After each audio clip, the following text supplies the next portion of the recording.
Happy May the 4th. Keep it here. What's up, my fellow YouTubies? Welcome back to the channel of Mike the Great Studios, and happy Star Wars Day. Now, I am aware that May the 4th is kind of coming to an end, but that's not to say that I can't continue the holiday with posting some more of my videos. So, since March, at least February, I've been watching through the entire Star Wars lore and went through, 8 of the Star Wars TV shows. So, for this video, I decided to rank all 8 Star Wars TV shows from both live action, from the Disney Plus originals, as well as the animated TV series, the animated TV shows. So, I am aware that Star Wars is covered with thousands of different continuity and a bunch of different TV shows. I know that there's Star Wars Vintage, but things like Star Wars Visions aren't included on the list just because it's Star Wars that seems original to me throughout the timeline. I also had included Resistance Rises on this list. So if you think that there are TV shows on this list that I was supposed to include, these are just the TV shows that felt right to me. So maybe there's a time where I might watch through a bunch of other Star Wars TV shows and do an updated version of this list. But these are the Star Wars TV shows that felt real to me as of when it comes to the Star Wars lore and the Star Wars canon. I did actually post a couple of polls on my community tab between what was the best animated Star Wars TV show and what was the best live action Star Wars TV show. I believe when it came to the animated TV show, the Clone Wars, Star Wars The Clone Wars came out on top. A majority of you guys picked that one.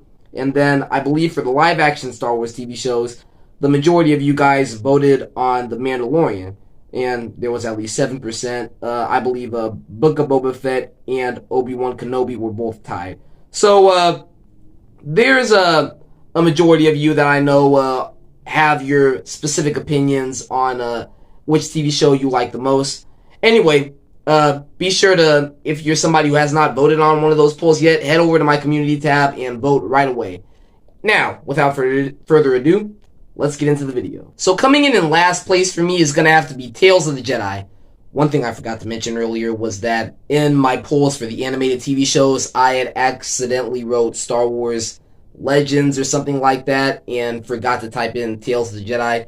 For some reason, as I was typing out some of the polls, I had made a couple of typo errors in where my mind was going. But that's what that was supposed to be. If you were curious what that was on the poll, Star Wars Legends is actually supposed to be Tales of the Jedi. Anyway, there's not really anything that I dislike the most about this TV show. In fact, all 8 of these TV shows I think I find really entertaining. But there's just not much that I can go for with this TV show either, because I'm pretty sure it only has at least 8-ish episodes, which I know applies to all the other live action Disney Plus TV shows, but the lengths of these episodes are only around a 10 to 15 minute runtime for each of them, and they're kind of just that kind of causes them to function as these little shorts showing us the before time with some of these Jedi, as well as doing a couple of catch-up episodes with Ahsoka, as well as some origins for Ahsoka. And there are still some things that this TV show, I think, incorporated in pretty well into the Star Wars lore. It shows us kind of the origins of Count Dooku, the fall of Count Dooku, and shows us a little bit of the relationship dynamic, the Padawan and Master relationship between him and Qui-Gon, which hasn't been seen a lot throughout the Star Wars lore. So it had some interesting elements that we got to see inside of it.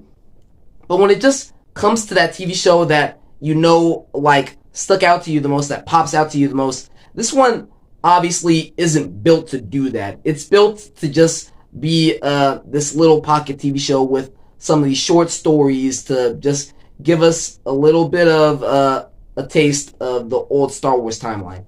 So while I do like some of the additions that this show brought to the Star Wars lore, it's not functioned to be one of the biggest and best TV shows of your childhood, especially because I think it's been around at least a year or two. So there's not really much that I can go on about this TV show, so I just had to put it in last place just because I felt like that would be logical.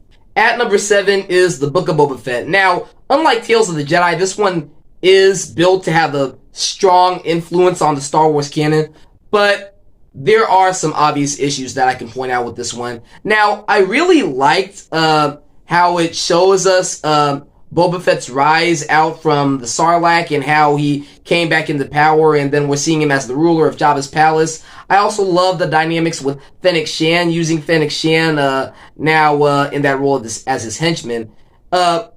Everything else, however, I feel like with the show, the best part about this TV show is kind of also the worst part about this TV show, is that it cares very little about its main plot line. Now, some of the best episodes inside of this entire series are the episodes with Mando as well as Luke Skywalker showing up, and those two episodes playing catch up with Grogu and Mando. But that kind of plays into the problem. It's kind of a TV show that doesn't care very much about Boba Fett. It has 2 episodes where Boba Fett isn't even in it. Doesn't really play into the main plot line of the episode. So that ends up making the series very choppy. And what doesn't help is that the main plot line, the main conflict about these spice runners, spice dealers in Tatooine, just isn't built upon just for you to get too much invested in, have too much of a sense of urgency. So and add on to that, it has some things built upon in the first couple of episodes that don't really go anywhere. It has in the first 3 episodes, it has these catch-ups, these flashbacks with Boba Fett and the Tusken Raiders, which you think is going to go somewhere, but it doesn't really pay off anywhere when it goes into the last couple of episodes. So it was nice.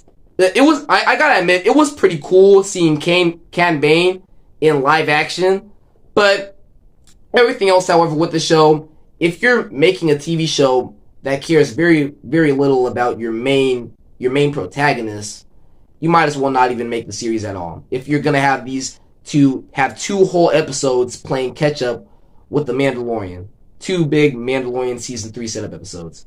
So as much as I think the show should have been better, it just couldn't be. At number 6 is The Bad Batch, and I just think that this was a nice addition to the Star Wars lore and the Star Wars canon. It shows the Order 66 aftermath from the perspective of the clone troopers, so it plays an important key piece in the Star Wars timeline. Add to that, I think it not only works as a spin-off series from the Clone Wars series, but it also works as kind of a prequel setup series from Rebels. It kind of does a couple of, it shows us a couple of things to set up the timeline of Rebels. We're seeing, in the first episode, we see the death of Kanan Jarrus' master. I think Hera also shows up in one episode, and, but we even get some nice new, cameos, I think Fennec Shand also showed up in one episode, even though she's not from Rebels, but you know what I mean. So, there's a lot going for it that this show I put together in the Star Wars canon. And add to that, it has just some fun, new, memorable clone troopers. My 2 favorites obviously being Tech and Wrecker. I think that they're both pretty fun characters. So I just really enjoyed the entire ride of this series throughout season 1.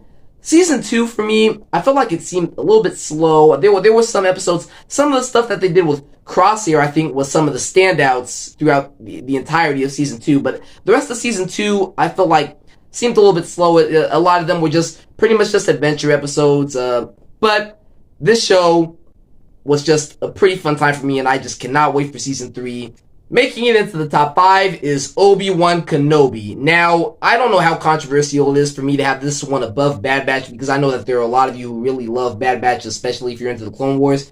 But this TV show was actually the one that I was the most excited about. In fact, it was kind of a part of me setting up my YouTube channel. Back in May of last year, I had posted the stop motion of Darth Vader v. Obi-Wan to build up excitement for the TV show coming out. So, This TV show was actually important to me setting up my YouTube channel, and it was the one that I got the most excited about, mostly because I'm not too much of a fan of the prequels, but I am a fan of Revenge of the Sith, and it was just exciting to hear that Ewan McGregor was coming back to the role of Obi-Wan after almost 20 years. And there's a lot to love about this TV show. I feel like it gives us the best live-action version of Darth Vader that we've gotten since Rogue One. And it was just, I know that some people are kind of against this part, but it was just nice seeing a younger version of Leia that still has that a little bit of that stubborn side to her, but it like kind of sets her up as where we see her as kind of this politician even before she's even an adult. So it kind of sets up a little bit of that arc, that journey that Leia's going on throughout the original trilogy. So there's not much negativity that I can say about this TV show. I do have a couple of criticisms for Reva's motive. But even though her motive makes sense, it's just the way she's planning it out. I don't know exactly how that works with her becoming an Inquisitor, fighting by Vader's side, and how she's hunting him. What exactly is her goal there? But the rest of the TV show, I actually really enjoyed. At number 4 is Andor, and I feel like this is the most unique kind of TV show inside of the Star Wars canon, probably the most unique project inside of the Star Wars canon, because it just does things very differently and then functions itself as a political thriller, and just like in the most thematically rich way inside of the Star Wars canon, and it adds some new elements inside of the Star Wars timeline that you wouldn't really expect from anywhere else in the canon, and that's kind of what makes it so unique. It doesn't have any lightsaber action. It doesn't have the battles between stormtroopers and rebels fighting at each other. It focuses hardly in on the political aspect of Star Wars, how it functions, the Empire functions as this evil organization. And I was actually not too excited about this TV show when they first announced it. I thought it was weird that they decided to make a TV show about the guy from the movie that was infamous for not having memorable characters. Like, you're making a movie about Cassian Andor. This guy had very little screen time in Rogue One. He was one of the least interesting. But it actually managed to resonate with me, and it's not exactly a TV show that I would rewatch, but it's obviously like it has like a thematic importance in the Star Wars timeline. So out of all the live action TV shows, I feel like this one got the writing, like had a good structure in the writing mostly, but I just find the other 3 to be pretty entertaining. But it's not to say that, but if you're somebody who's not into this kind of the thematical aspect in the Star Wars timeline, you're probably not going to like the show, but I actually found it enjoyable. Making it into the top 3 is The Mandalorian, and these top 3 I immediately go positive on. The Mandalorian was just probably the best Star Wars that we have gotten since the original trilogy, because it introduced us to a new character and just gave us this new story in the Star Wars canon, of this kind of, it has this kind of Western vibe to it, but at the same time, it has this story about this man becoming a father in some certain aspect, and just introducing us to Baby Yoda for the first time, and just bringing this new creativity in the Star Wars canon, just makes for just a compelling story. Not just a compelling TV show, but just a very compelling story. So season 1, I just had the character dynamic and everything set up pretty well and gave us something fresh and new. And season 2 was a pretty fun ride where we're getting these live action cameos and all that. We're introduced to, we're seeing Bo-Katan, we're seeing Ahsoka. We get to see Luke Skywalker in action. So it just brought something nice and new to the franchise. I would have had this one possibly at number 1 if season 3 was a little structured better. I felt like season 3 was a little bit clunky.